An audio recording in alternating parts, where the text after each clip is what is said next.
हमें जैसे कोई भी रिएक्शन है उसके मॉलिक्यूलरिटी पता करना रहता है। ये सिंपल एलिमेंट्री रिएक्शन के लिए यूज होता है। एलिमेंट्री रिएक्शन वो होता है जिसमें जो स्टाइकियोमेट्रिक कोएफिशिएंट है वो उसमें जो ऑर्डर ऑफ रिएक्शन स्टॉप अब ऑर्डर ऑफ रिएक्शन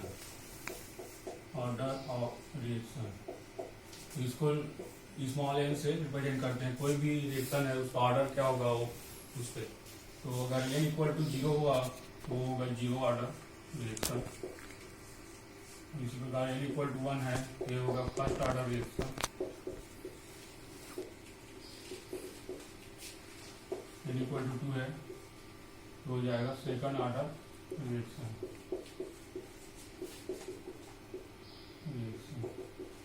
ओके, तो इसको डिफाइन कैसे करते हैं? जो मतलब ऑर्डर ऑफ रिएक्शन होता है वो क्या होता है? Sum of the powers of concentration term in rate law expression इन्होंने ऑर्डर ऑफ रिएक्शन। तो जैसे कोई रिएक्शन है A plus B B going to C C plus D D, तो हम इसका रेट जो इक्वेशन होता है वो डायरेक्टली प्रोपोर्शनल होता है। डायरेक्टली प्रोपोर्शनल होता है concentration of A to the power X, concentration of B to the power Y. Wait, continue. तो यहाँ से जो रेट होगा यहाँ पे क्या होगा के टाइम्स ए एक्स डी वाई। तो यहाँ पे जो के है वो रेट कांस्टेंट होता है, रेट कांस्टेंट ऑफ रिएक्शन।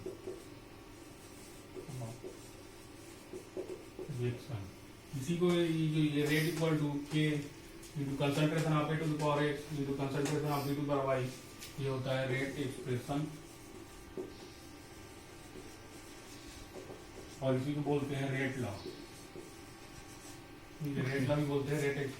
तो यहाँ पे जो ओवरऑल ऑर्डर ऑफ रिएक्शन होगा, ऑर्डर ऑफ रिएक्शन उसको एन से लिखते हैं और वो हो जाएगा sum of powers of concentration term in rate law expression. तो ये हो जाएगा एक्स प्लस वाई। और जो यहाँ पे जैसे जो होता है एक्स प्लस ये होता है जो रेट लॉ होता है एक्सपेरिमेंटल होता है। ये एक्सपेरिमेंटल होता है क्योंकि ये जो बैलेंस केमिकल इक्वेशन है उसके जो स्टाइकोमेट्रिक कोएफिशिएंट है वो हमेशा ये एक्स और वाई जो होगा वो हमेशा स्टाइकोमेट्रिक कोएफिशिएंट नहीं होगा, इसलिए क्या एक्सपेरिमेंटल होगा। और जब एलिमेंट्री रिएक्शन होता है उस केस में एक्स जो होगा वो ए हो जाएगा और वाई जो होगा बी। तो अगर जो रिएक्शन में मेंशन है कि एलिमेंट्री रिएक्शन है तो उस केस में जो यहाँ पे आएगा एक्स और वाई वो स्टाइकोमेट्रिक कोएफिशिएंट होगा। ठीक है, तो ये होगी इसको क्या ऑर्डर ऑफ रिएक्शन होता है। तो ये जो sum of powers of concentration term in rate law, so इन्होंने ऑर्डर ऑफ रिएक्शन। हाँ, यस। तो बात है जैसे यूनिट ऑफ रेट कांस्टेंट। तो अभी हमने देखा है कि जो रेट का एक्सप्रेशन होता है वो K into A to the power X B into concentration of B to the power Y. तो यहाँ से के इक्वल टू हो जाएगा rate by concentration of X concentration of B to the power Y. और यहाँ पे if concentration of A equal to concentration of B है, हम यहाँ पे एज्यूम कर रहे हैं कि कंसंट्रेशन ऑफ ए और कंसंट्रेशन ऑफ बी इक्वल है, तो उस केस में हो जाएगा K equal to rate upon A to power X A to power Y. इसको सॉल्व करने के बाद जो रेट होगा वो हो जाएगा concentration of A X plus Y. तो ये होगा rate concentration of A to power N, क्योंकि एक्स प्लस वाई यही क्या होता है ऑर्डर ऑफ रिएक्शन, क्योंकि हमने पहले इसको पढ़ा है। तो यहाँ पे एन आ जाएगा। अब यहाँ से क्या होगा, और हमें पता है कि रेट जो होता है वो क्या होता है कंसंट्रेशन बाय टाइम होता है। और ये भी क्या है कंसंट्रेशन टर्म है एन होगा। तो इसको क्या लिख सकते हैं कंसंट्रेशन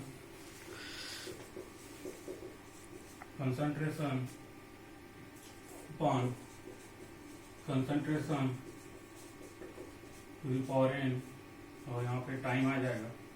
तो यहाँ से के इक्वल टू हो जाएगा कंसंट्रेशन, जैसे वो एन है तो अगर न्यूमरेटर में जाता है तो -n हो जाएगा। तो यहाँ पे हो जाएगा 1 - n और टाइम इनवर्स। तो k equal to concentration to the power 1/n time inverse. ये जनरल होता है, यूनिट ऑफ रेट कांस्टेंट निकालने के लिए जनरल इक्वेशन होगा। तो इसका यहाँ से कंक्लूजन भी कर रहा है कि जो ये क्या n इक्वल टू 0 है, तो for zero order reaction, zero order के लिए जो यूनिट ऑफ k होगा हो जाएगा कंसंट्रेशन 1 - 0 और टाइम इनवर्स। तो कंसंट्रेशन का यूनिट पता है क्या होता है, मोल पर लीटर पावर 1। टाइम, जो टाइम होता है इसका यूनिट होता है सेकंड, तो इसका इनवर्स हो जाएगा। यहाँ से k का जो यूनिट है वो क्या बन के आया, मोल पर लीटर पर सेकेंड। ये जीरो ऑर्डर रिएक्शन के लिए जो यूनिट ऑफ k होगा वो मोल पर लीटर पर सेकेंड होगा। और इसी प्रकार सिमिलरली हम पता कर सकते हैं फॉर फर्स्ट ऑर्डर रिएक्शन जो रेट कांस्टेंट का इक्वेशन होगा वो यहाँ से हो जाएगा, जैसे यहाँ पे जो होगा वो मोल पर लीटर, यहाँ पे 1 - n होता है, n के जगह पे क्या होगा, 1 हो जाएगा, तो ये हो जाएगा। और टाइम जो होता है इनवर्स, तो k हो जाएगा मोल पर लीटर पावर में 0 और ये सेकंड इनवर्स होगा। तो उसके साइड पता है कि किसी भी नंबर के अगर पावर में 0 है तो उसका 1 होता है, इसलिए k इक्वल टू होगा सेकंड इनवर्स। तो फॉर फर्स्ट ऑर्डर रिएक्शन जो यूनिट ऑफ रेट कांस्टेंट होता है वो सेकंड इनवर्स होगा। Unit of rate constant for second order reaction, तो k होता है वो कंसंट्रेशन पावर 1 - n और टाइम इनवर्स होता है। तो फॉर सेकंड ऑर्डर रिएक्शन यहाँ पे n इक्वल टू हो जाएगा कंसंट्रेशन 1 - 2, यहाँ पे टाइम इनवर्स, तो k इक्वल टू होगा कंसंट्रेशन टू द पावर -1 और टाइम का इनवर्स, तो हो जाएगा कि कंसंट्रेशन का होता है मोल पर लीटर -1 और इसका सेकंड होता है इनवर्स, तो ये हो जाएगा मोल इनवर्स और लीटर हो जाएगा और सेकंड इनवर्स। ठीक है, तो जो सेकंड ऑर्डर रिएक्शन के लिए जो रेट कांस्टेंट का यूनिट है वो mole inverse litre second inverse होगा। ठीक है, तो इसी तरह से कोई भी ऑर्डर का रिएक्शन है वहाँ n इक्वल टू, अगर थर्ड ऑर्डर का रिएक्शन है तो n इक्वल टू 3 रखेंगे तो उससे यूनिट ऑफ रेट का कांस्टेंट आ जाएगा। तो ये होता है। ठीक है, तो यहाँ से आपको एक कंक्लूजन निकाल रहा हूँ, जो जैसे कंक्लूजन क्या निकलता है, तो कंक्लूजन जो रेट ऑफ कंक्लूजन है जैसे ऑर्डर ऑफ रिएक्शन और मोलिकुलरिटी दोनों में। जैसे ऑर्डर ऑफ रिएक्शन क्या होता है, 0 हो सकता है, पॉजिटिव इंटीजर हो सकता है, नेगेटिव इंटीजर और फ्रैक्शन भी हो सकता है। मोलिकुलरिटी है वो 0 नहीं होगा, तो क्या पॉजिटिव इंटीजर होगा, हमेशा पॉजिटिव इंटीजर होता है, और ये ना तो फ्रैक्शन होगा और ना ही 0 होता है। और जो ऑर्डर ऑफ रिएक्शन है वो elementary reaction and complex reaction के लिए यूज होगा। और जो मोलिकुलरिटी ऑफ रिएक्शन होता है वो सिर्फ एलिमेंट्री रिएक्शन के लिए यूज होता है। ठीक है, तो ये डिफरेंस है। कभी कभी यही पूछ देगा कि जो मोलिकुलरिटी है वो 0 होगा या नहीं होगा, तो 0 नहीं होगा क्योंकि कोई भी रिएक्शन को करने के लिए हमें कोई भी मॉलिक्यूल चाहिए। ठीक है, तो वही तभी रिएक्शन होता है। तो लेकिन ऑर्डर ऑफ रिएक्शन होगा वो 0 भी हो सकता है, फ्रैक्शन भी हो सकता है। तो इम्पोर्टेंट पॉइंट इंटीग्रेटेड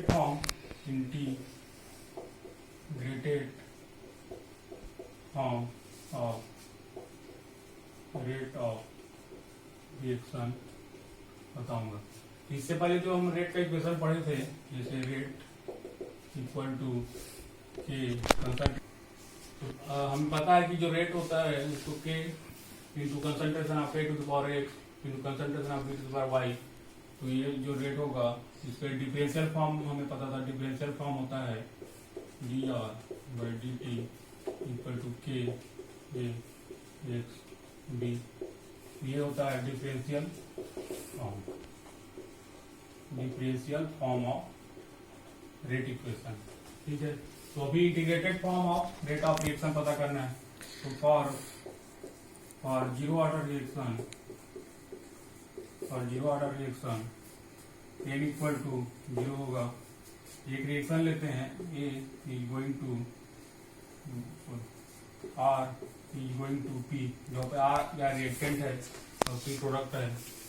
तो इसके लिए हमें सबसे पहले क्या है, रेट का इक्वेशन लिखना है। तो के concentration of for zero order reaction के लिए यहाँ पे क्या जीरो होगा। और हमें पता है कि कोई भी नंबर है उसके पावर में अगर जीरो है तो 1 होता है, तो के इक्वल टू 1 होगा, तो के हो जाएगा। और अभी इसको रेट को क्या लिखेंगे, minus D R by D T equal to K, ये होता है।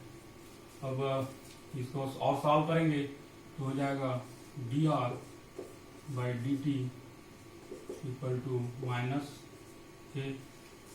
ओके, माइनस मल्टीप्लाई कर दिया। अब इसको और हम इसको सॉल्व करना है तो हो जाएगा के डी टी। ठीक, तो यहाँ से अब बोथ साइड इंटीग्रेशन करना है। बोथ साइड इंटीग्रेशन करने से तो यहाँ से इंटीग्रेशन बोथ साइड इंटीग्रेशन करना है तो ये हो जाएगा concentration of R equal to minus D T का होगा टी प्लस इंटीग्रेशन कांस्टेंट आता है। ठीक है, तो जैसे ये क्या है, जो रिएक्शन हो रहा है तो इनिशियल ये क्या है, जीरो ऑर्डर रिएक्शन है। तो जब टाइम जीरो था उस समय जो रिएक्टेंट का कंसंट्रेशन है जीरो था, तो मतलब जीरो नहीं था, आर नॉट नहीं जीरो, टाइम टी पर zero concentration of R is R naught at time T concentration of.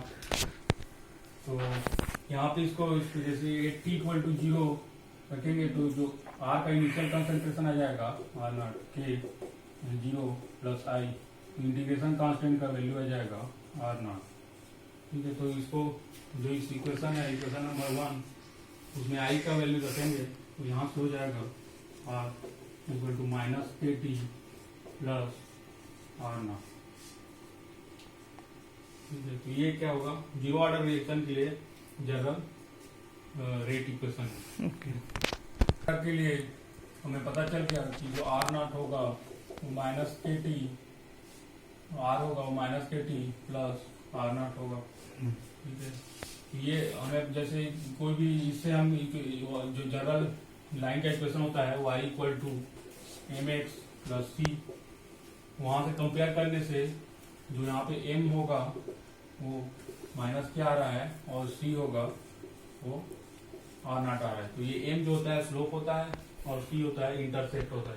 तो इसको जैसे कोई भी जिस ग्राफ में हम प्लॉट करते हैं तो ये टाइम का होगा, टाइम सेकंड में, और ये होगा कंसंट्रेशन ऑफ रिएक्टेंट। तो इस ग्राफ में इसको ये क्या होगा, स्ट्रेट लाइन का इक्वेशन आ रहा है। तो स्ट्रेट लाइन यहाँ से ये होगा, तो इसका ये स्लोप है, स्लोप इक्वल टू माइनस, हम बताना लेकिन अब इतना तो यहाँ से स्लोप आ रहा है माइनस के, और ये होता है इनिशियल वैल्यू जो कि इंटरसेप्ट है। तो इसका जो इंटरसेप्ट है वो आर नॉट आ रहा है और जो स्लोप है वो माइनस के आ रहा है। ठीक है, तो इसी प्रकार से जो फर्स्ट ऑर्डर रिएक्शन होगा, फर्स्ट ऑर्डर रिएक्शन उसके लिए जो जनरल इक्वेशन होता है वो R by R naught equal to E to the power minus K T. तो यहाँ से जो के का वैल्यू होता है वो होता है 2.303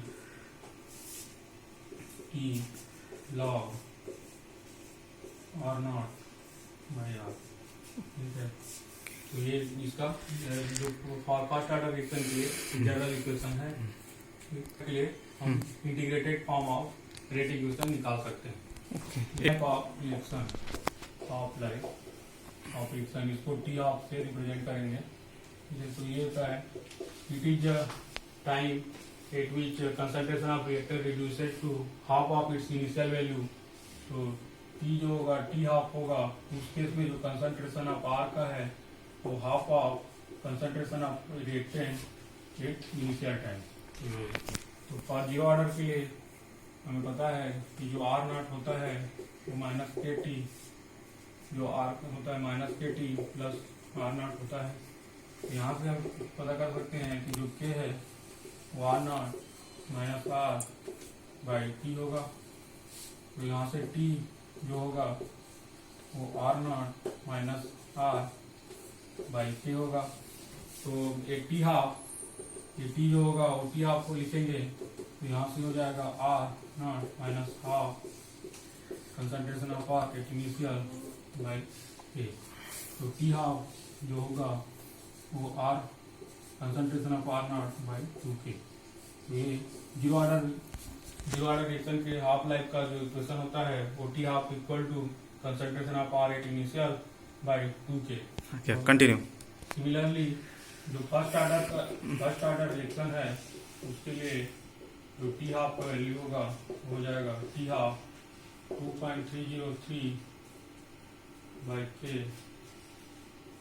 ln आर नॉट बाई 2। तो यहाँ से टी हाफ का वैल्यू आता है 0.693 बाई के। ये टी हाफ होता है तो फर्स्ट ऑर्डर रिएक्शन के लिए टी हाफ का जो वैल्यू होगा वो 0.693 बाई के होगा। तो यहाँ से पता चलता है कि जो टी हाफ है तो इनिशियल कंसंट्रेशन पे डिपेंड नहीं करता है, सिर्फ रेट कांस्टेंट पे डिपेंड करता है। तो temperature dependence on rate of reaction, temperature dependence on rate of reaction जो है उस तो कौन बताया था, आर्नियस। ठीक है, तो आर्नियस इक्वेशन होता है और इनियस इक्वेशन इम्पोर्टेंट है। इससे क्या है, जो जेई नीट है उसमें क्वेश्चन आता है, जेई मेंस में भी आता है। तो जो आर्नियस इक्वेशन होगा वो होगा K equal to A E to the power minus E A by R T. ठीक है, तो ये क्या होता है, रेट कांस्टेंट, और जो ए होता है वो प्री एक्सपोनेंशियल फैक्टर या उसको फ्रीक्वेंसी फैक्टर भी बोलते हैं, और जो ई होता है एक्टिवेशन एनर्जी होता है, और आर है वो रेट गैस कांस्टेंट होता है। तो ई जो है एक्टिवेशन एनर्जी है, एक्टिवेशन एनर्जी, इसको जूल पर मोल होता है इसका यूनिट। हाँ, ठीक है, तो ये एक्टिवेशन एनर्जी है, तो इसका डेफिनेशन होता है कि minimum energy required to initiate a chemical reaction. तो इसका यूनिट होता है जूल पर मोल, और यहाँ पे आर जो होता है वो गैस कांस्टेंट होता है, गैस कांस्टेंट। इसका वैल्यू होता है जूल पर मोल पर केल्विन। ठीक है, ये होता है। तो यहाँ से हो गया, इसको सॉल्व करने के बाद पता चलता है ln K2 by K1 equal to A by R 1/T1 minus 1/T2। तो ये जो इक्वेशन है इस इक्वेशन से क्वेश्चन बनते हैं।